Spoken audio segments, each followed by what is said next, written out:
Well, hello, everyone. It's John Lockland here. I'm the director of Forum for Democracy International. Welcome to this week's forum.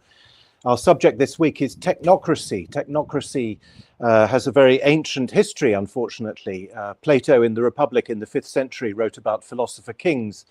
The French positivists at the beginning of the 19th century imagined government by physicists and engineers and inventors. And in more recent times, theoreticians like James Burnham in 1941 and Zbigniew Brzezinski in the 1970s have written either to warn or to advocate for technocratic government. And of course, this has been set up in the post-war period. I'm speaking to you from Paris this week, as usual, and we, of course, have lived since the 1950s under the structures of the European Union, which are emblematic of technocracy and bureaucracy.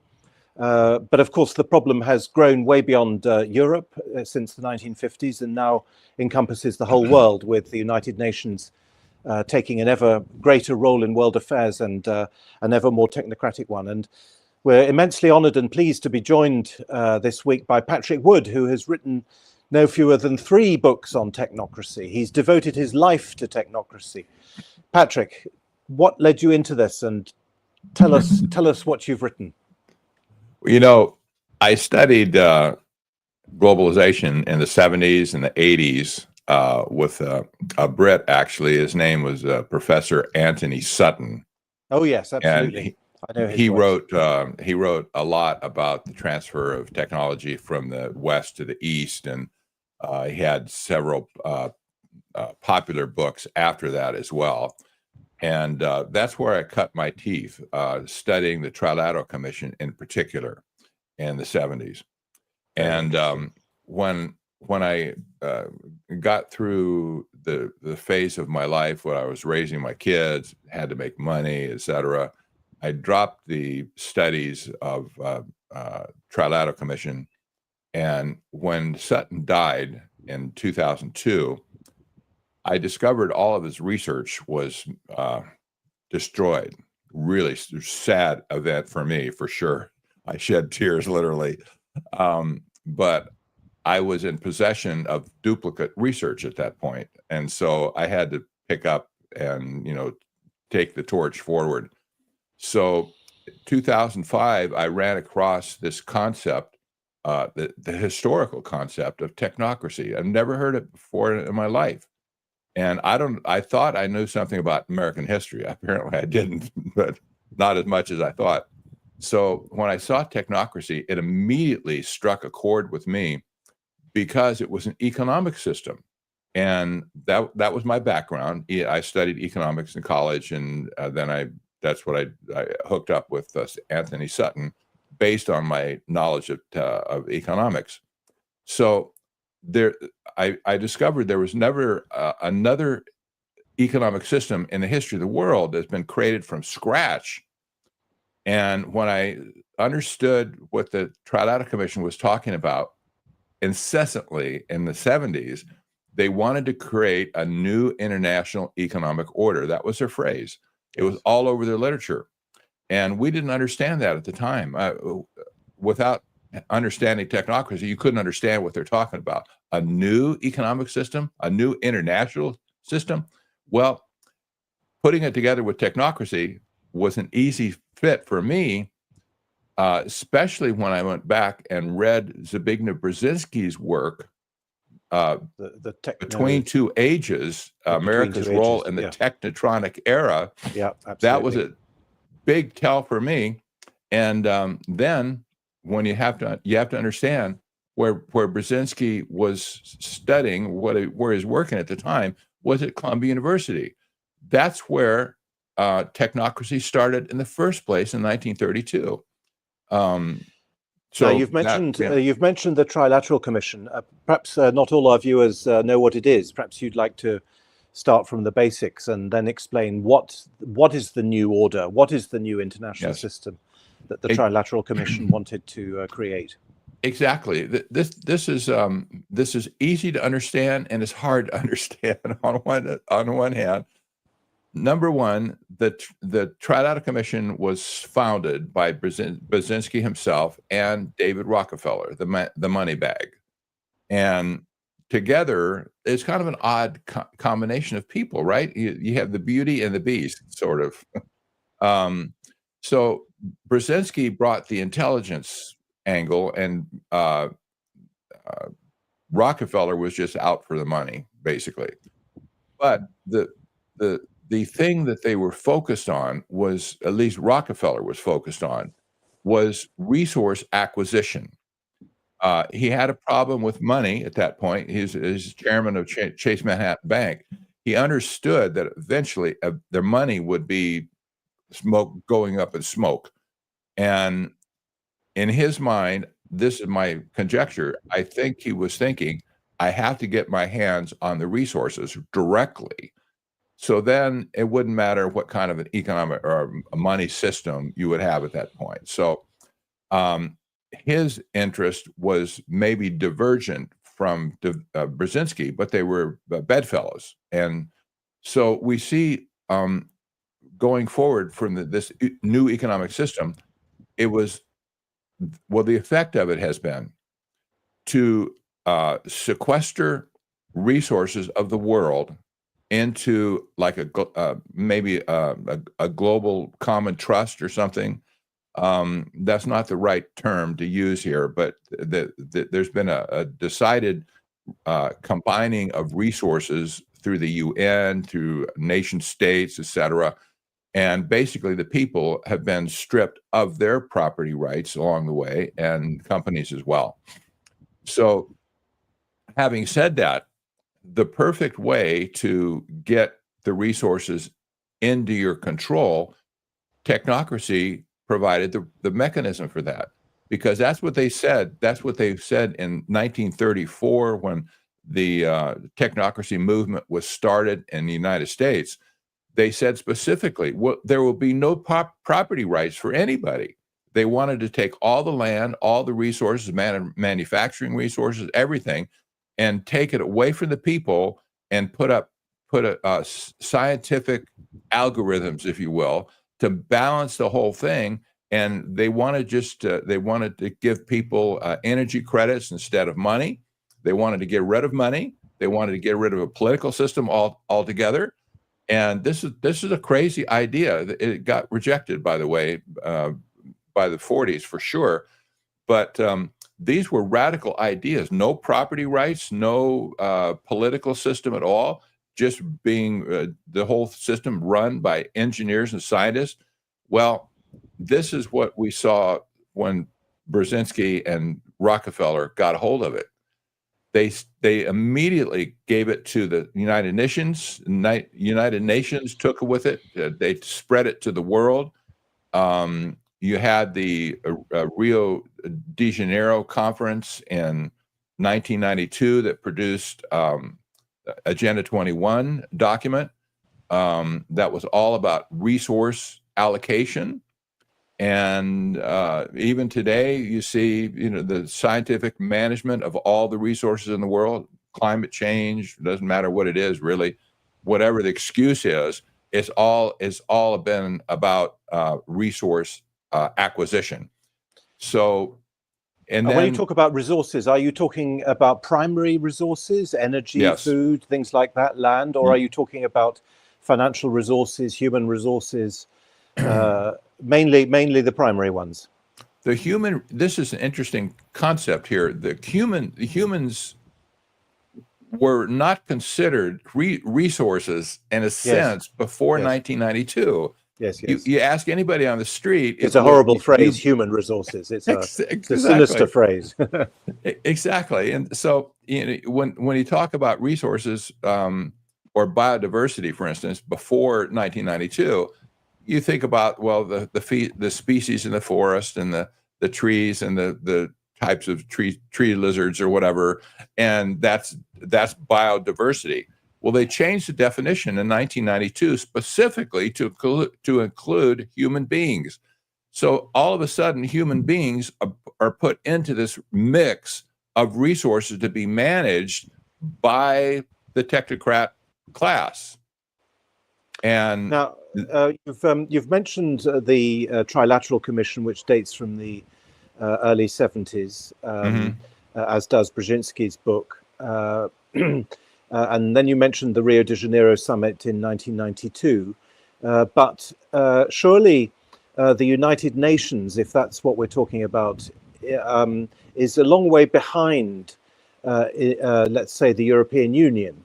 The European Union is, as I said a moment ago, an emblematically technocratic organization which does directly govern the 27 member states of the European Union. It directly governs them in more than 80 different policy areas. That's not really true of the United Nations. It of course has globalist and technocratic ambitions, and it has things like the Sustainable Development Goals, which everyone has signed up to. But it's not a government. It's not a technocratic government in the sense that the European Union is. Do you agree with that? Well, I would. I hear an echo. I don't know what happened here, but It's okay. We can hear you. Okay. Well, but I get confused when I hear my own voice. I think it's gone now. Let's see. The question was about the United Nations. Yes. Is it a really? Yes. Can we really say it's a government? The economic aspect of sustainable development is clear. It's not a political system. It was never designed to be a political system. But remember also the EU started out as an economic system. It was all about economics initially. Then it kind of spilled over into the manager part of it. But in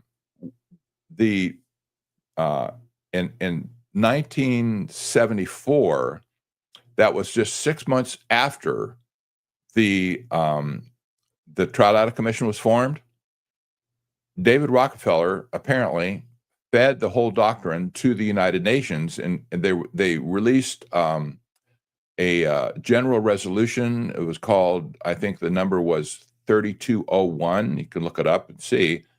But it basically said they're going to create a new international economic order. They use the same language that the Trilateral Commission used. Well, nobody really paid attention to that resolution, but it was set in stone at that point. And so everything that the United Nations did beyond that point, it was like taking it was like spreading contagion at that point, because Rockefeller couldn't get outside of the borders of the United States. He had somehow had to get around the world.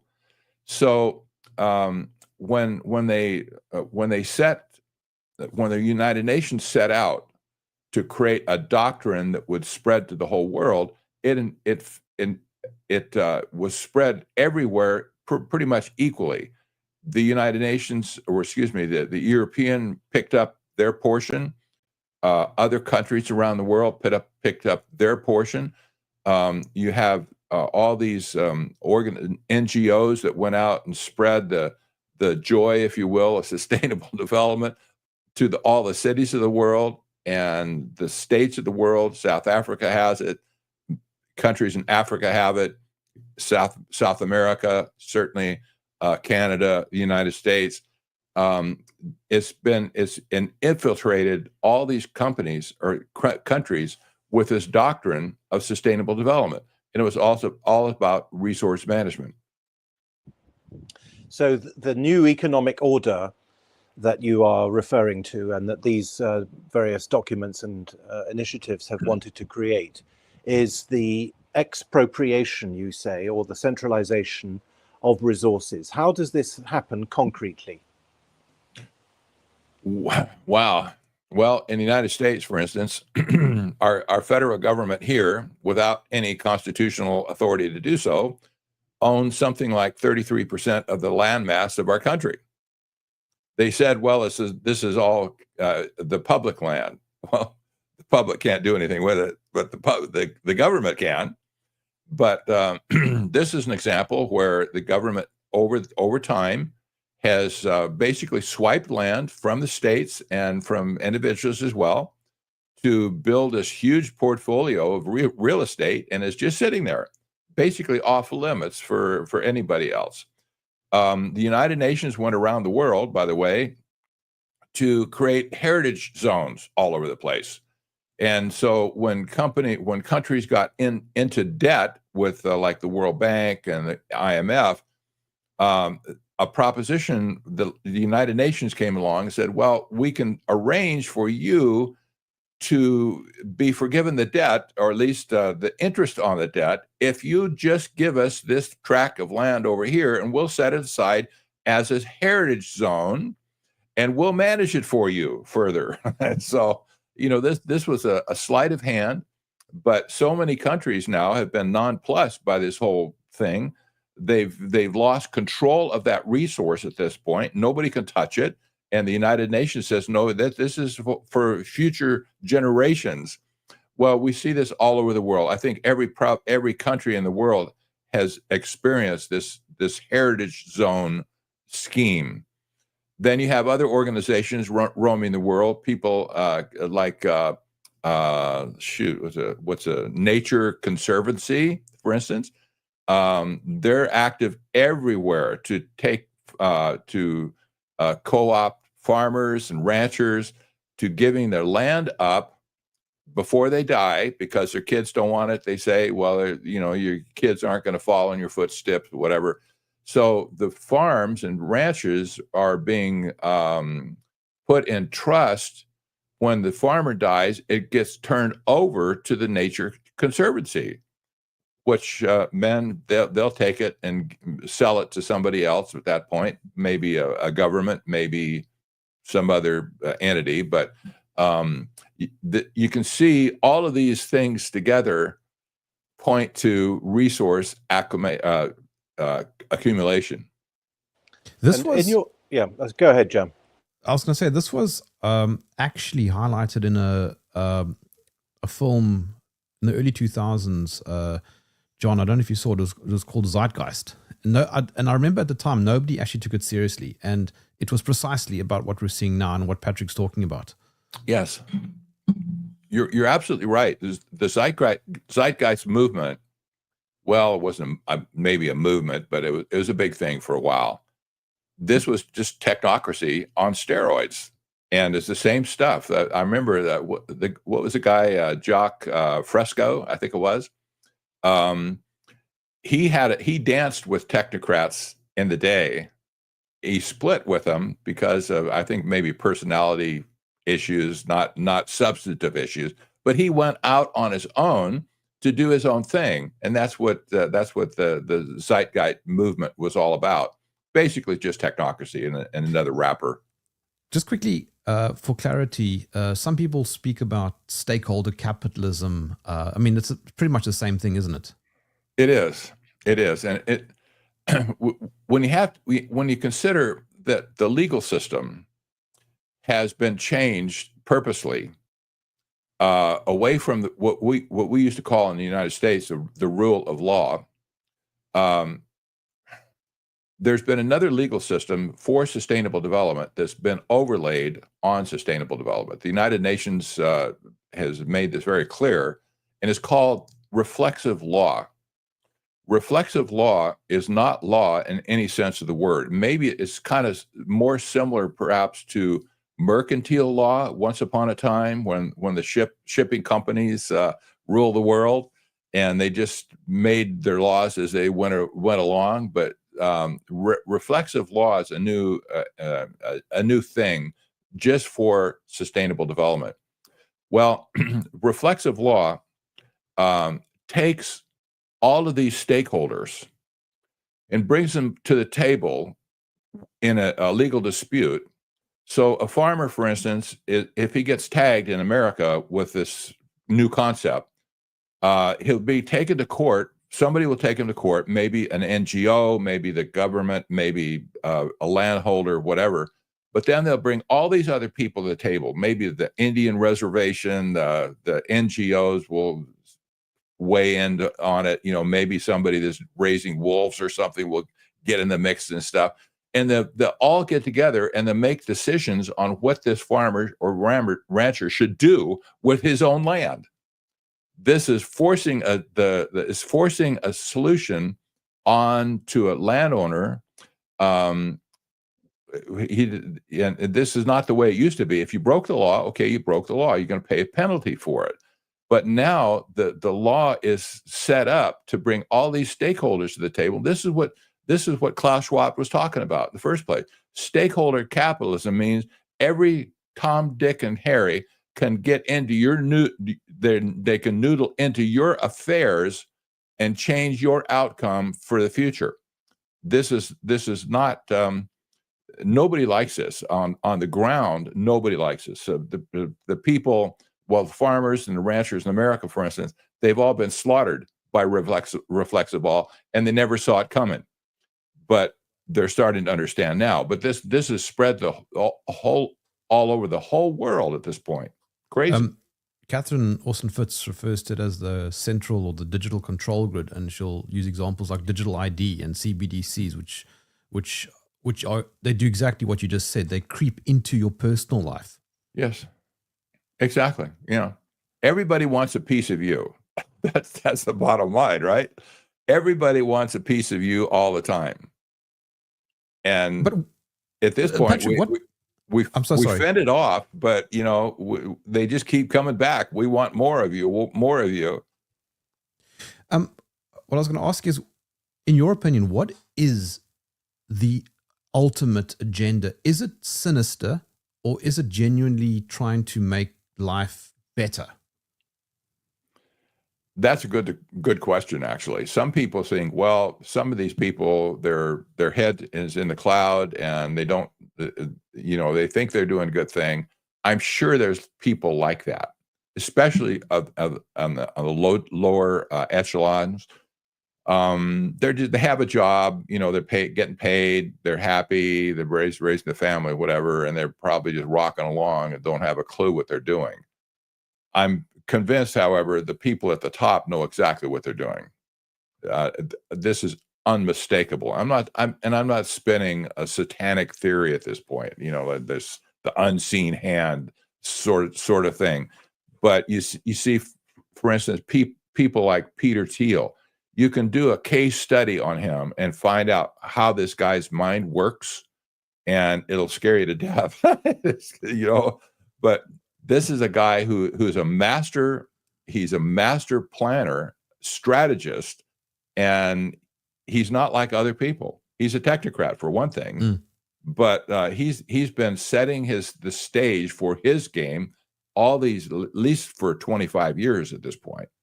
And so you see people like Elon Musk is another guy. He's from South Africa originally. But he's likable, though. That's the thing. Yeah, he is. He's totally likable, but when the smile is off his face and you look into the darkness of his heart, you see all these crazy things that he's done. For instance, he had 2 children, I think, at this point, with a pagan witch. Okay, well, that's his choice. I understand, but that really doesn't fit with his concept of, for instance, free speech and capitalism and that sort of thing. It just, you have to scratch your head at least to see these types of things leak out. The notion of a pagan witch is very arresting, because you've been talking about technocracy, and surely technocracy is the opposite of the kind of crazy mysticism that we associate with witchcraft. That's a great point. And back in the day, in the 30s, they didn't want anything to do with religion. If you brought religion up, you're out of here. We don't talk of religion at all, and so they were not even spiritual. You couldn't float. Well, there are other philosophies floating around at that point, like theosophy, etc., and they didn't want any part of that either. So they were kind of sterile in the 30s, 40s, and 50s. But now we see this concept of religious stuff, not Christianity necessarily, for sure, but you see talk about spiritual things now amongst the technocrats. For instance, Peter Thiel has been talking about I'm not sure really what he's referring to altogether, but he talks about Armageddon, about the book of Revelation. He doesn't understand it at all, but he's talking about it, right? So he's brought this flavor of, and he converted into Catholicism a few years ago. And some people that followed him have done the same thing, including our vice president, J.D. Vance, for instance. He converted to Catholicism about the same time that Peter Thiel does. So we see now this creeping in of new age ideas and other variations of maybe Buddhism, maybe Hinduism. You know, it's it's hard to put your finger on it, but we see them talking about it now. Yeah, I mean, there is a link, isn't there? A technocrat, if we try to define it, is someone who aspires to govern or does govern using technical means. So he's a manager, he's an economist, he knows how to, I don't know, run factories or whatever. That's what we mean, I think, by technocrat. But the link with these kinds of esoteric religions that you mentioned, Patrick, would be that in those traditions, not in Christianity, certainly not in Catholic Christianity, but in those other rather kooky religions, you do, of course, and certainly in certain strands of Christian heresy, you do have the notion of secrets and of secrecy and of an elite which has access to certain secrets, and those secrets are not to be shared. This, of course, is the opposite of Christianity. There are no secrets in Christianity. So maybe that's the link. This idea that there is a powerful elite which needs to keep its secret precisely in order to preserve its power. I think that's a good observation. We saw that, for instance, with Skull and Bones. Sutton did a book on Skull and Bones, a great book, to explain how that organization worked. Is all based on secrecy. Yeah.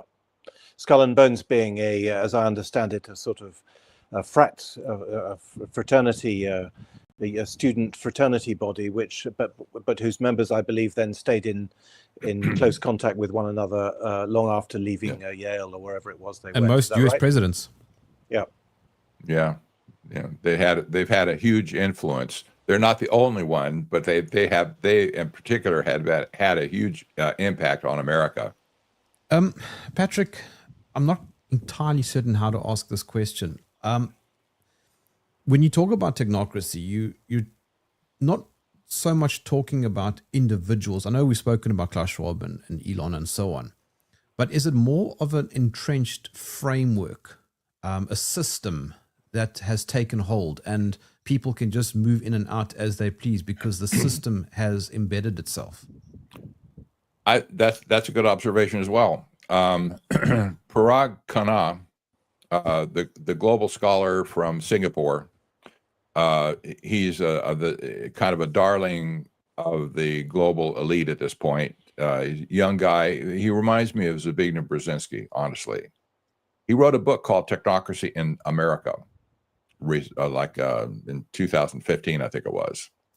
And it was a short book, but he explained that America's broken. It needs to be turned into a direct technocracy, and nobody read the book except me, I'm sure.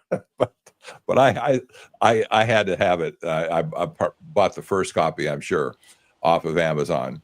But he wrote another book called Connectography, and in that book, he had a phrase or a statement at the very beginning of the book. I don't know what you call that stylistically, but it was like a statement. And basically, the statement read something like this. I'll paraphrase.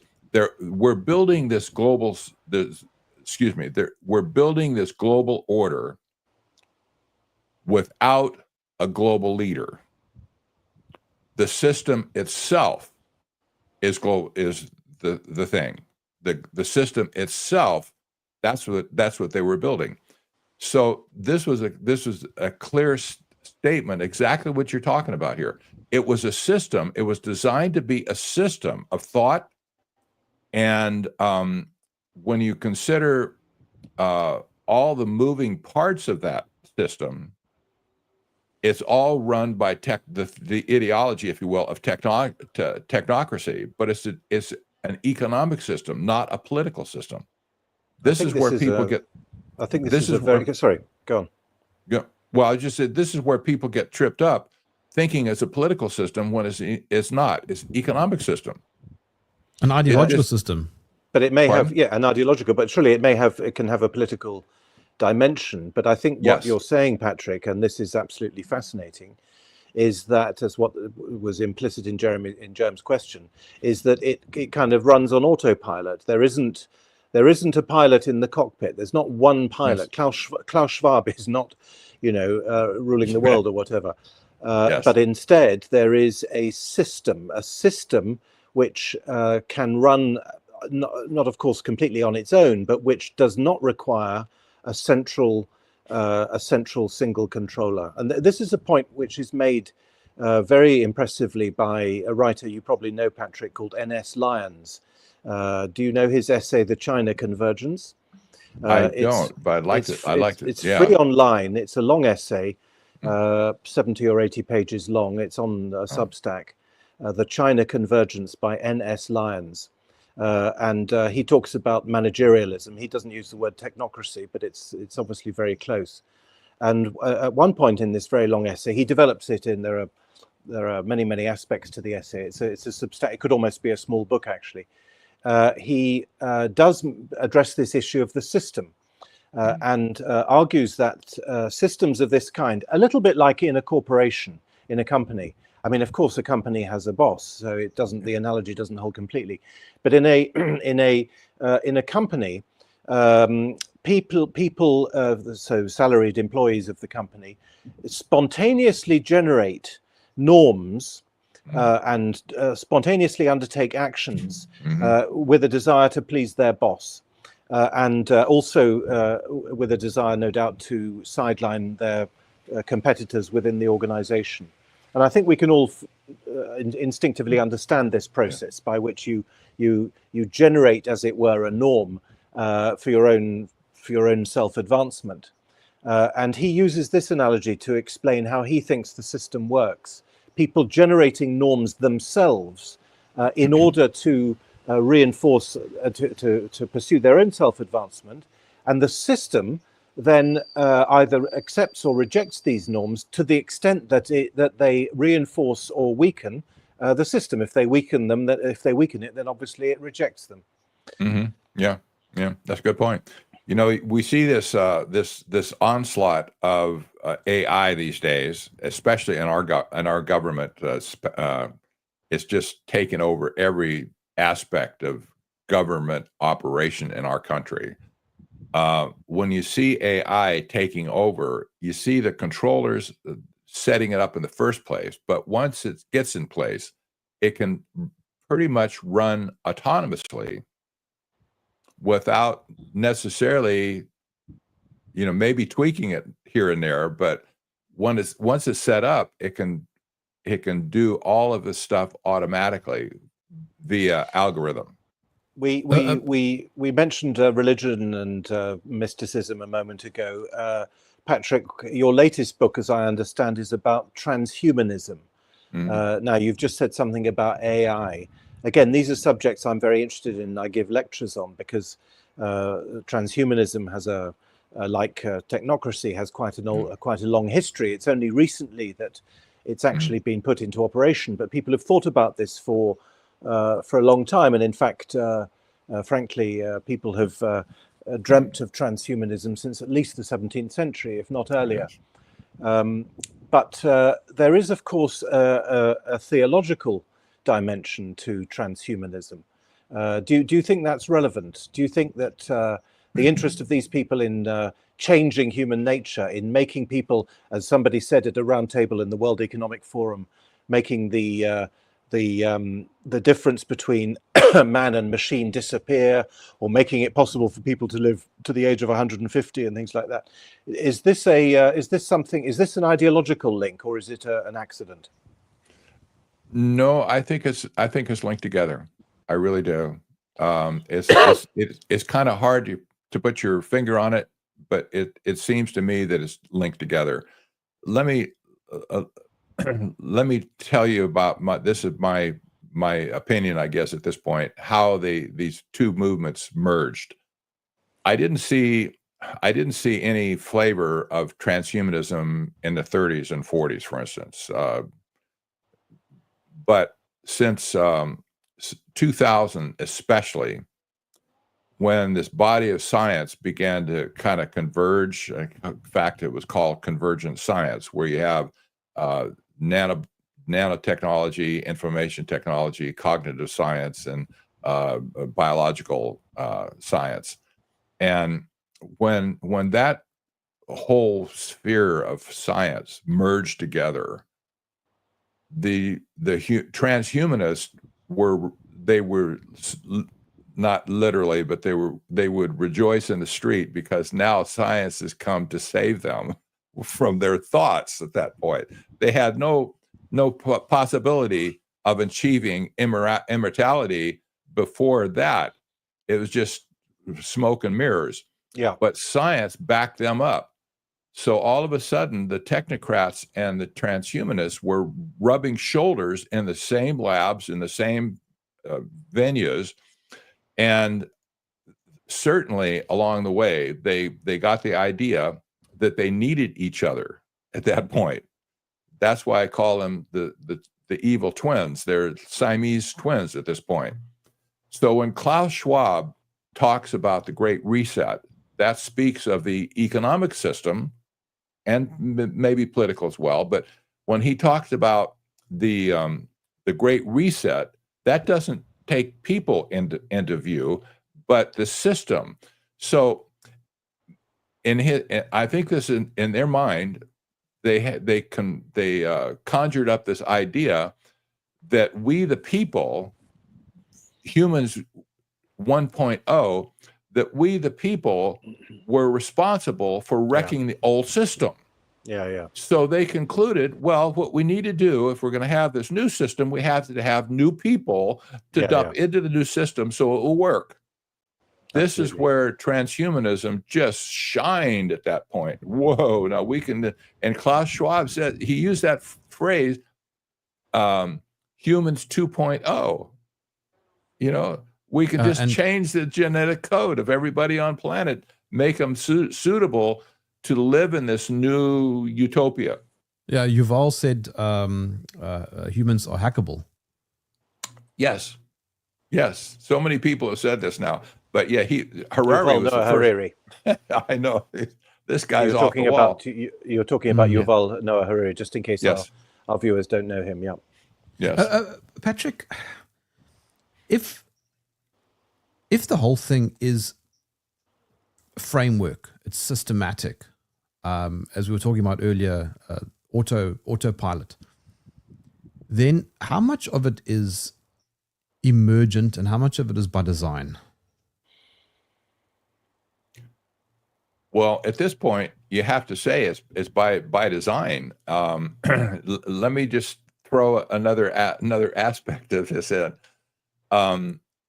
The technocrats that I've studied, people like Elon Musk and Peter Thiel and David Sachs, they all have this idea of evolution. And they express their disdain for evolution because it was unkind to us as a species, and somehow in their mind there's no such thing as intelligent design. But now they're saying that they have the tools to hijack evolution at this point and go forward with the design of the whole system. Life included, all the genetic material on Earth included, that's their playing field at this point. This is exactly what they've said so many times over time. I can't tell you all the times I've heard this expressed. But this is a crazy idea because on one hand, they deny any possibility of intelligent design in the first place, but then they said, well, we're the designers now, and we can take over from here, what before. And that sets up this idea of, are they really playing God? Do they really think they're going to be God over evolution? Well, you see this seeping through, shining Well, through. yes, they do. They do think that, because Yuval Noah Harari wrote it in his book, Homo Deus. Yes, he did. Why is man is God, according to him, because previously God created intelligence, that's Yes. us, and now we create intelligence, so we have become like God. Yes, and isn't it interesting? That's very interesting. Just talking about That's his book. That's one of his books. Yeah, exactly. When you just talking about AI itself at this point, aside from all the other things that is capable of doing, there's a thread, a growing thread in the AI world, that AI is being treated as God. And this is crazy notion, but a lot of people are convinced at this point that AI is going to be God going forward. And there's even sects of religion being created, like AI God. Robotheism is another crazy idea. You have all these apps now on the market. Jesus said, their conversations with Jesus. And just to say they're popular is not even close. One app called Ask Jesus, I think it was, they launched the app on day 1. By day 3, they had 30,000 downloads of the app. It's just taking off all over the place. So all of a sudden, this is, you can't call it like a conspiracy theory. That's not the point. But it's taking off, and nobody in the AI world is challenging it, right? So people are being led astray with these apps, and the controllers, the programmers, they're silent on the whole thing. That doesn't mean they're complicit, but certainly they see what's going on, and they're not fighting at all. And it's going to spread like crazy.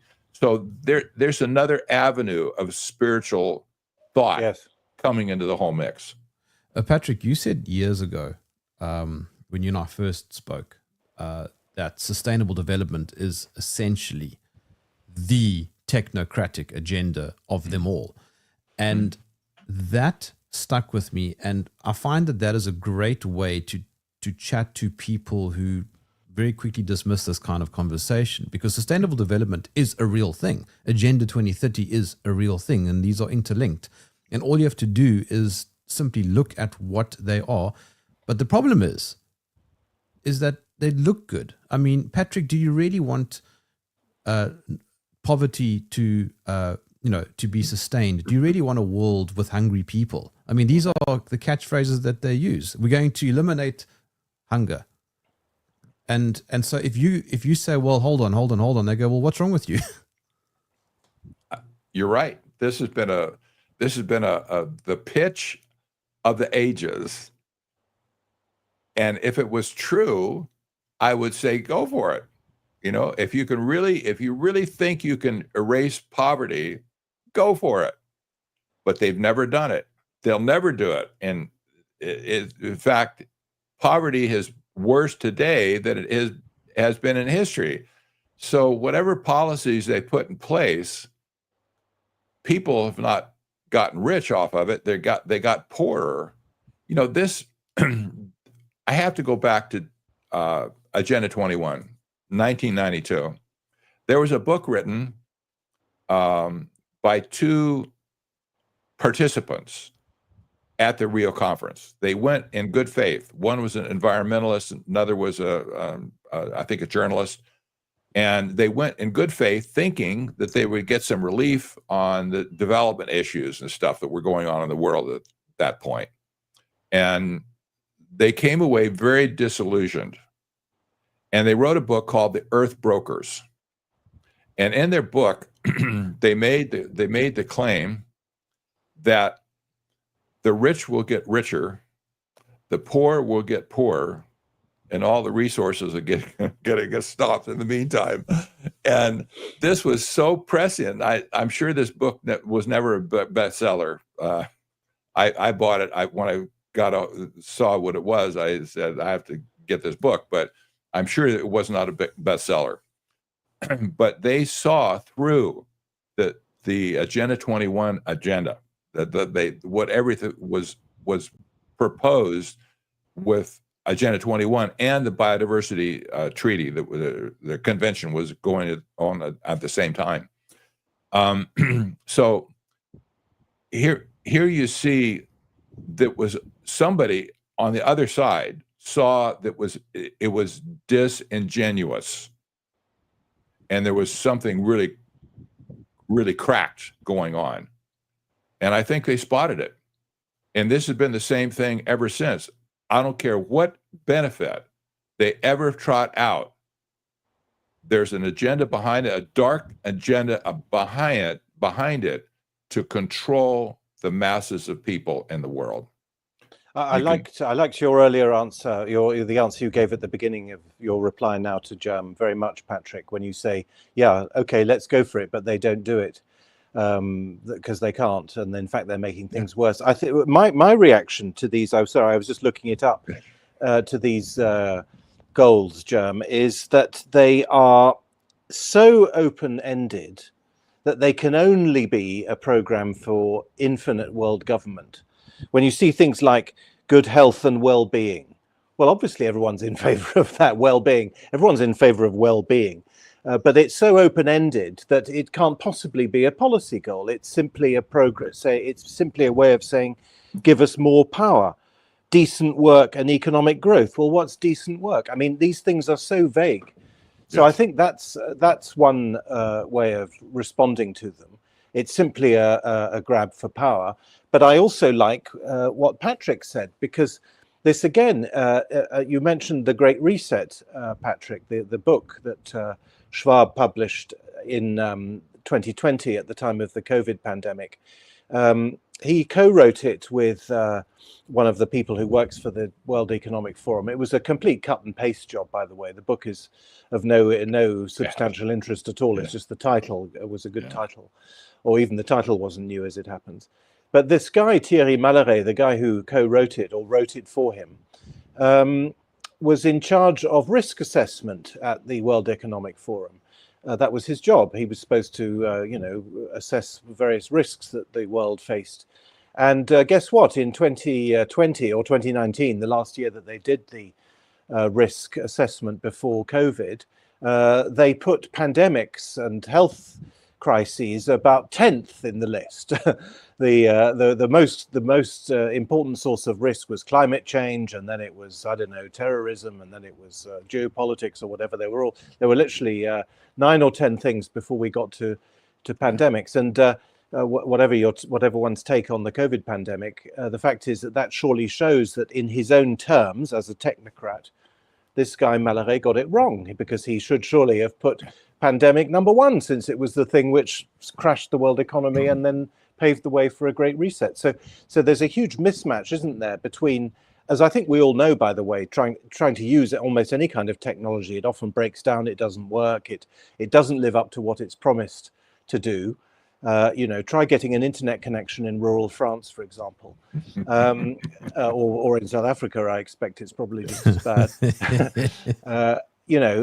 So I think, when we bring it down to basics, to reality, then of course we see that in fact there is a sinister agenda.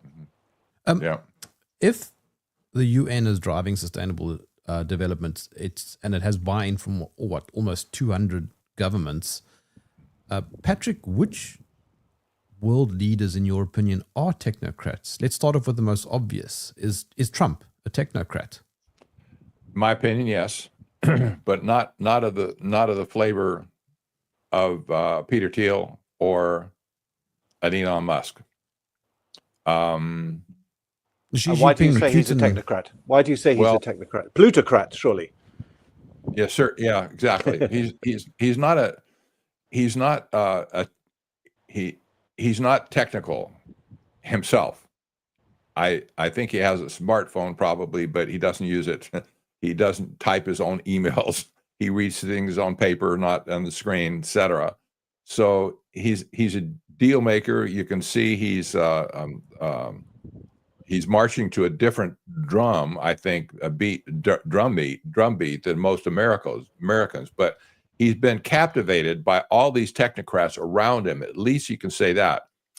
And when you talk about the philosophy that's guiding the technocrats at this point, you have to look back to a guy by the name of Curtis Yarvin. He came out of Silicon Valley.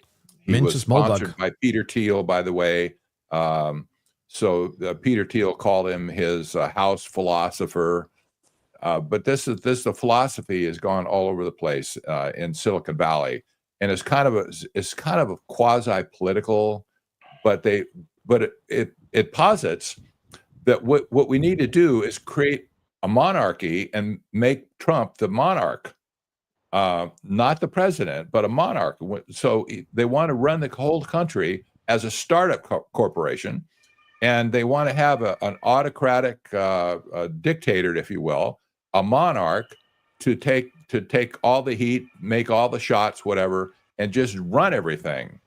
Well, this is not the American way, for sure, because it's completely opposite of our Constitution. But nevertheless, this is the philosophy that appeals to somebody, the ego that Trump has.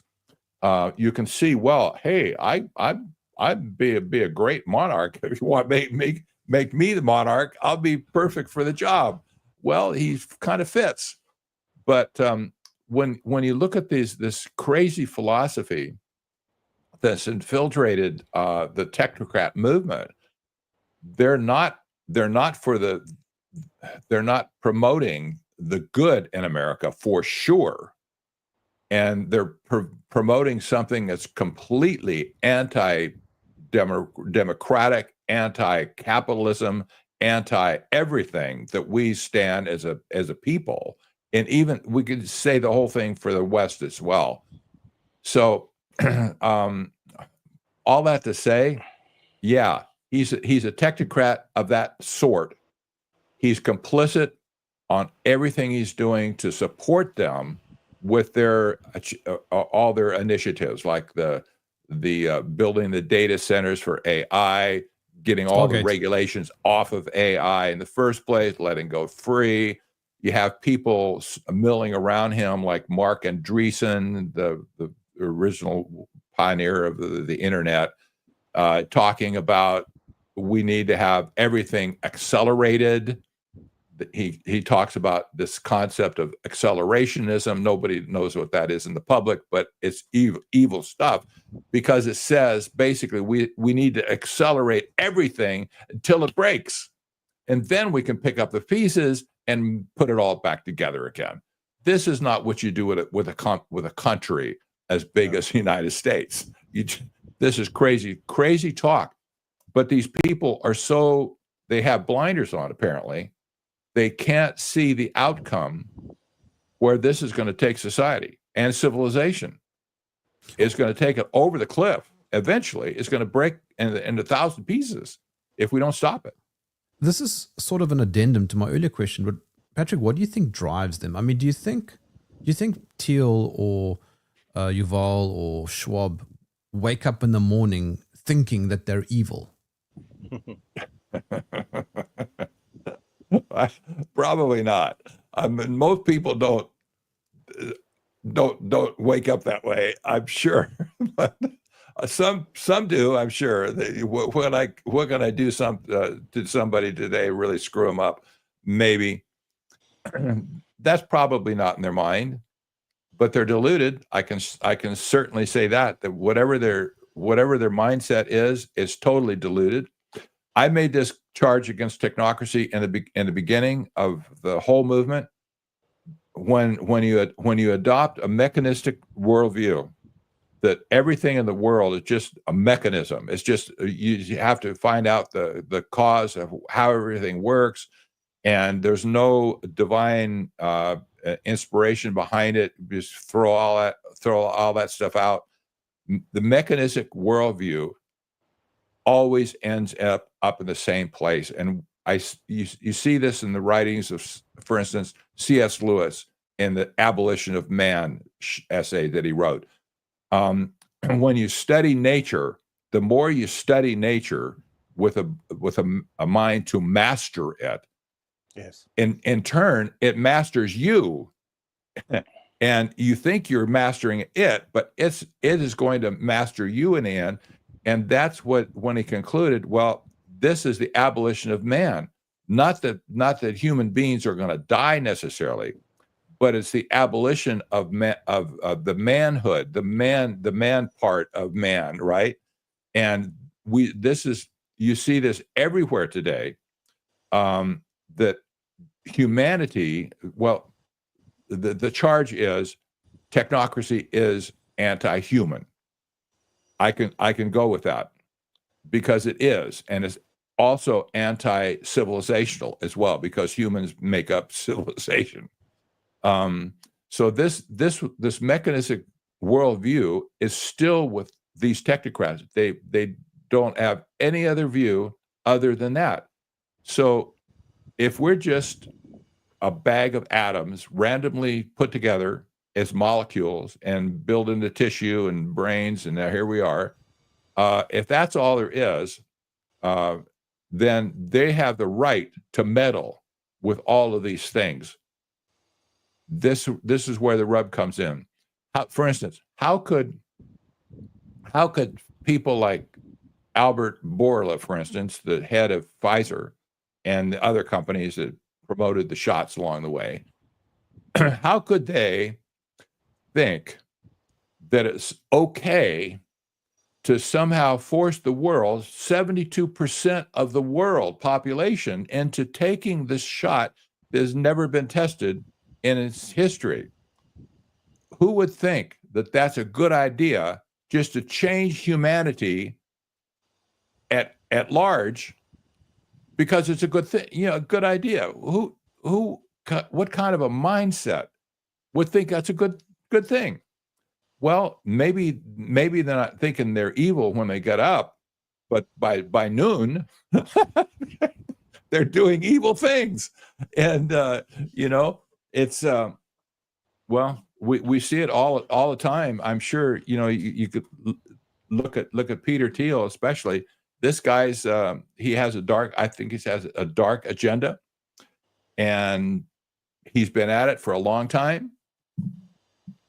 Well, in other words, he has a track record. You heard Elon Musk promote the idea of dark MAGA, and Curtis Yarvin spoke about the dark enlightenment. Yes, I don't same know thing. if there's a connection. Same thing. Exactly. It's the same thing. When nobody in the MAGA movement had a clue, when Elon Musk took the stage with that black hat in his hand and put it on his head and said, "I'm dark MAGA. I'm not just regular MAGA. I'm dark MAGA." Oh, give me a break. That was a signal at that point to all the technocrats in the world in Silicon Valley that the dark enlightenment is here and off to the races. So you see Elon Musk has picked up this philosophy. Peter Thiel was the one that brought it in the first place. I think he's the master architect at this point of a lot of stuff that's going on. And now you see all the policies of Curtis Yarvin are being implemented in Washington, D.C. There you go. Very interesting. Patrick, you mentioned materialist philosophy, materialist view of the world. Maybe you know this, but Matthias Desmet, the author of The Psychology of Totalitarianism, speaks about this in his book and in his interview with Tucker Carlson, which I expect you're familiar with. Patrick, it's been absolutely fascinating listening to you. I'm sure that many of our viewers like me will immediately find your books and read them and try to learn more about your writings, because you've obviously discovered a lot and thought a lot about this, and we're immensely pleased and honored to have had you on as our guest. Thank you very much indeed for joining us. My pleasure. Thank you. Thanks a lot. And look forward to seeing everyone at the same time next week. All the best. Goodbye.